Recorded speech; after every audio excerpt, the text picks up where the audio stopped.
لیکن آمنے سامنے ہم دونوں کی جرت نہ ہوتی۔ میں نے ہر لڑکی سے بات کی تھی، ہر لڑکی سے میں نے ہنسی مذاق کیا، لیکن نہ جانے اقصیٰ میں ایسا کیا تھا کہ میں اس کے سامنے اسے کوئی بات تک نہ کر سکتا۔ اب پھر سے وہی روٹین شروع ہو گئی۔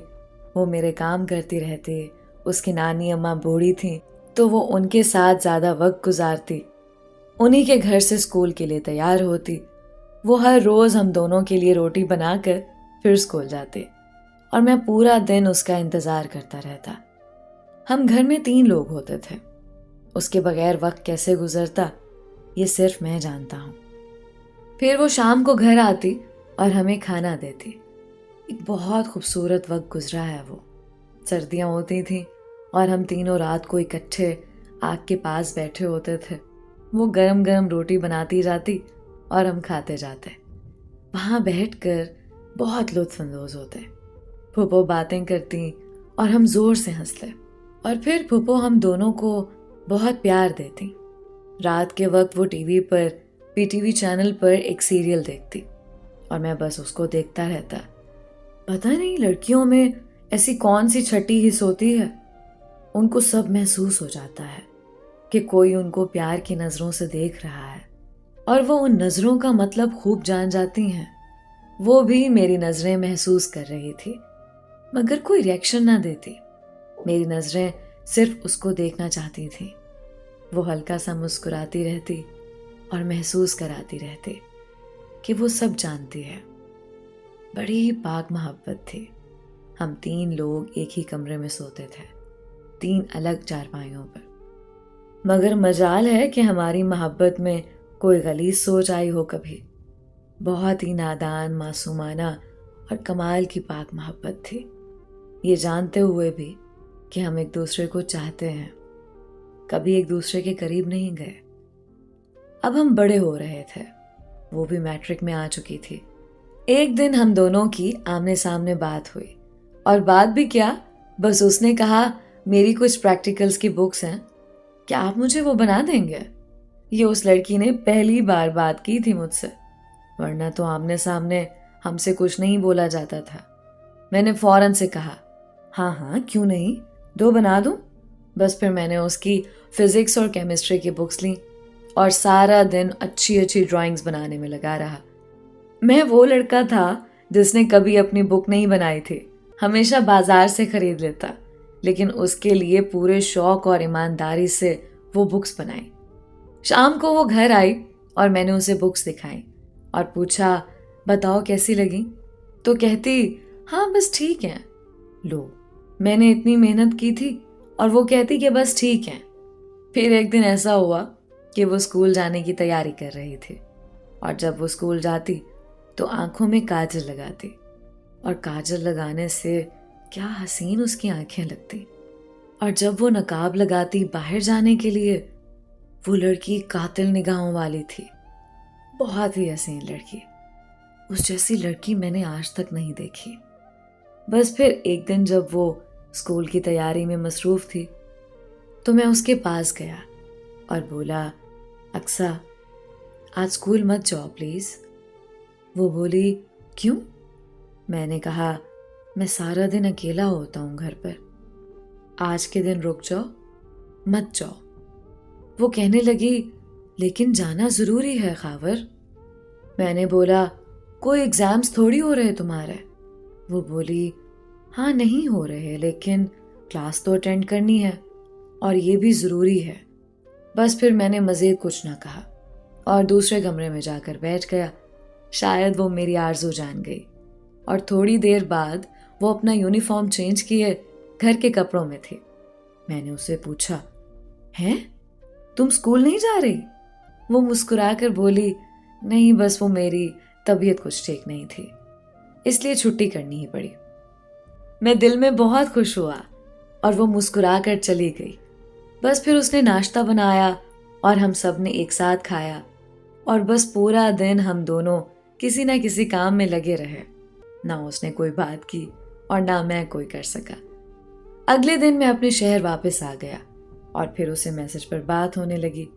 پتہ نہیں کیا ہو جاتا تھا ہم میسج پر ایسے بات کرتے جیسے بچھڑے کوئی پرانے دوست ہوں۔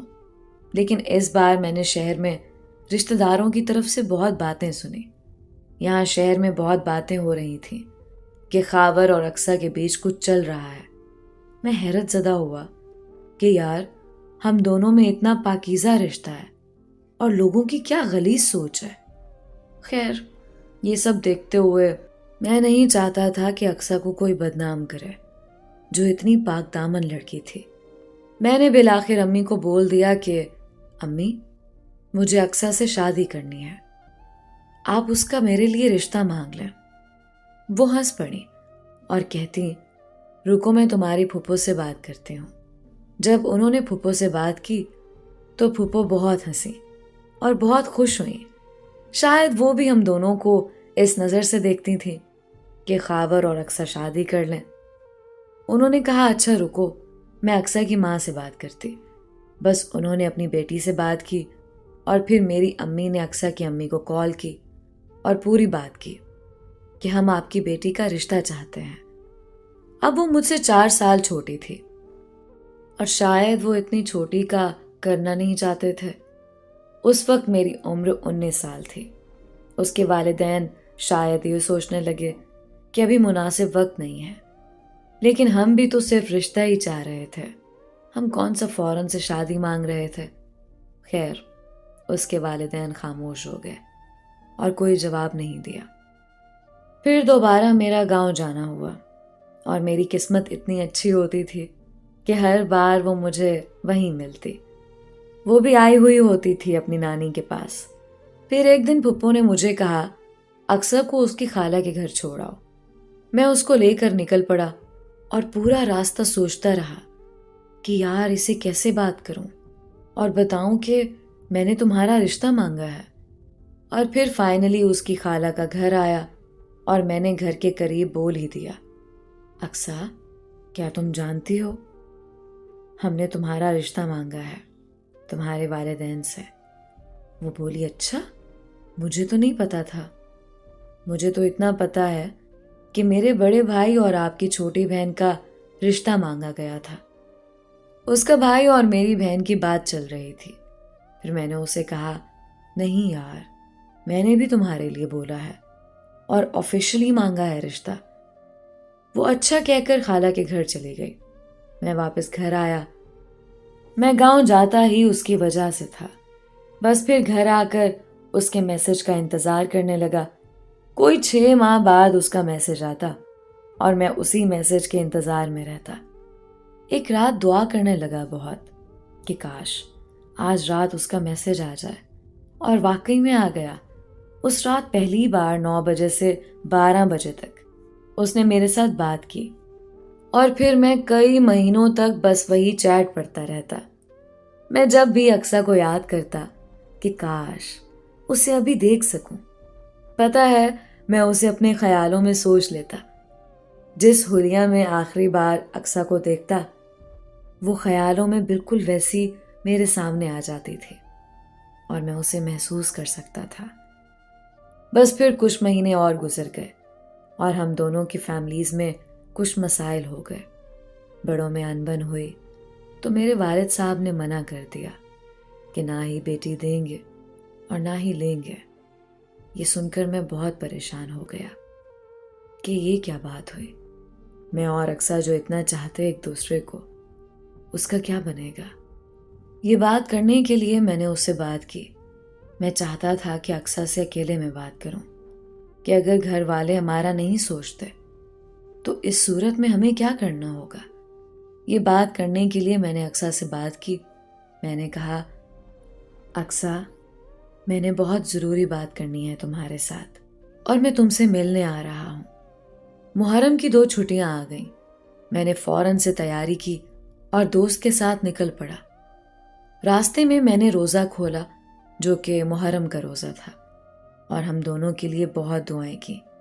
بس وہاں پہنچا تو آگے دیکھا کہ اقصیٰ موجود نہیں۔ میں نے پھپھو سے پوچھا، آپ اکیلی ہیں؟ اقصیٰ کدھر ہے؟ وہ کہنے لگیں، وہ تو نہیں آئی۔ میں اس کا انتظار کرنے لگا۔ پورے 2 دن انتظار کرتا رہا، نہیں آئی۔ میں بہت پریشان ہوا اور پھر واپس گھر آ گیا۔ گھر آ کر اس کے میسج کا انتظار کیا۔ اس کے میسج آنے پر میں نے پوچھا، اقصیٰ تم کیوں نہیں آئی؟ میں نے تمہارا اتنا انتظار کیا۔ وہ بولی، بس میرا دل نہیں تھا آنے کا، تو اس لیے نہیں آئی۔ میں نے کہا، اقصیٰ ایسے کیسے؟ ایک لڑکا تمہارے لیے بنا دن رات دیکھے اتنا سفر کر کے آیا اور تم 10 منٹ کا فاصلہ نہیں طے کر سکتی تھی؟ میں نے ہم دونوں سے متعلق بہت ضروری بات کرنی تھی۔ وہ بولی، خاور میرا دل نہیں تھا تو بس نہیں تھا، اب آپ بحث کرو گے میرے ساتھ؟ مجھے اس کی یہ بات سن کر بے حد افسوس ہوا کہ یار یہ کیا بات ہوئی، وہ ایسا کیسے کر سکتی ہے؟ اس نے کیوں اگنور کیا مجھے؟ ہم دونوں نے وعدہ کیا تھا ملنے کا اور وہ اپنے وعدے پر ہی پوری نہیں اترے۔ مجھے بہت دکھ ہوا، اور پھر اس دن کے بعد اس نے کوئی رابطہ ہی نہیں کیا میرے ساتھ۔ یہ دکھ مجھے کھائے جا رہا ہے کہ وہ مل تو لیتی، میری بات تو سن لیتی۔ میں اتنا دور اس کے لیے آیا لیکن وہ نہ آ سکے۔ شاید دونوں گھروں میں رشتے ٹوٹ چکے تھے، تو اس وجہ سے اس کی دلچسپی مجھ میں ختم ہو گئی۔ مجھے آج بھی اکثر یاد ہے، میں نے تو اسی سے محبت کی تھی اور آج تک کرتا ہوں۔ وہ معصومانہ پاک محبت میں پوری زندگی نہیں بھلا سکتا۔ وہ ہماری نادان عمر کی محبت تھی جو آج تک یاد ہے، اور اکثر کی جگہ کوئی لڑکی نہیں لے سکتی۔ آج میں شادی شدہ ہوں لیکن ابھی تک اقصیٰ میرے دل و دماغ سے نہیں نکل پا رہی۔